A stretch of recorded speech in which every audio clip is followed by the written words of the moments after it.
Hi man, I just got back from Palestine yesterday, and whilst I was there, I was privileged to visit the offices of DCI Palestine, that's Defence for Children International. Now they're a worldwide organisation. They have branches in quite a few countries, including Palestine. Their offices are in Ramallah. They're a well-respected human rights organisation. They have a consultative role with the UN. So I think what they told me I can believe. And this is what they told me about children who are arrested by the Israelis in Palestine, in the West Bank. So this is what they do, is they monitor the rights of children. They support legally, they provide legal services to children that have been arrested, and they monitor what's going on, and they provide advocacy services for the children. But this is what happens when a child is arrested. First of all, the Israeli army raid the home and look at the child's ID. Then they blindfold. This is children we're talking about. They blindfold and handcuff the child and separate them from their parents.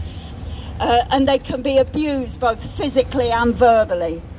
No information is given to the parents about why they've been arrested or what's going to happen. The child is taken in the back of a military vehicle to the police station in the nearest settlement. Illegal Israeli settlement in the West Bank, and this can take several hours in the back of the van where the child is still handcuffed and blindfolded. You can imagine the effect on the child. They are taken to an interrogation centre. They have to wait for the interrogation.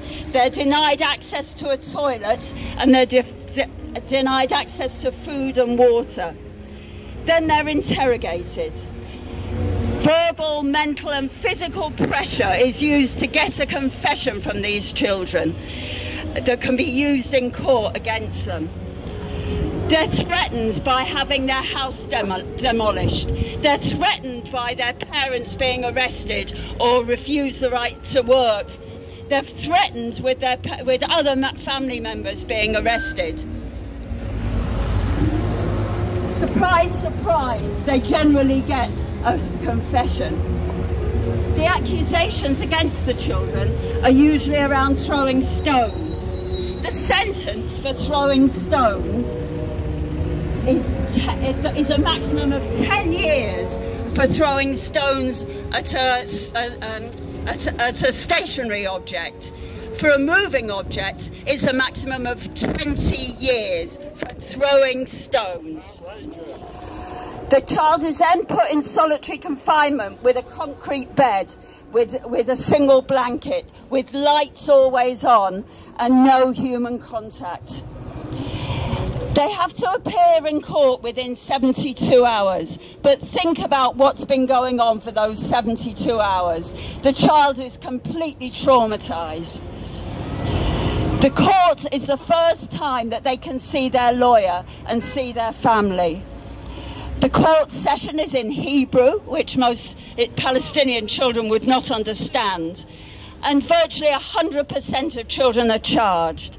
They're then sent to one of 3 prisons for juveniles, 2 of which are in Israel, and it's against the United Nations, it's against international law to transfer a child to the occupying power.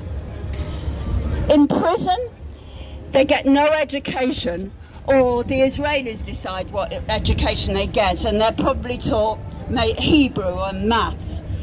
If parents want to visit, they have to apply for a permit, which can take 3 months, and they visit through a glass barrier for 45 minutes. These are children that we're talking about. 700 children are arrested each year by the Israeli military. Defence for Children International can only support 150 children. They've recently been deemed a terrorist organisation by Israel, one of the 6 civil society organisations that have been deemed terrorist. They need money. So if you've got any spare money, please look them up online and make a donation to them. Also, the other thing that you can do is write to your MP and demand an end to this. So, free Ahmed, free all political prisoners, and free Palestine. Thank you. Free Ahmed! Free Ahmed! Free all Palestinian political prisoners! Free all Palestinian political prisoners! Free, free! Palestine! Free, free! Palestine!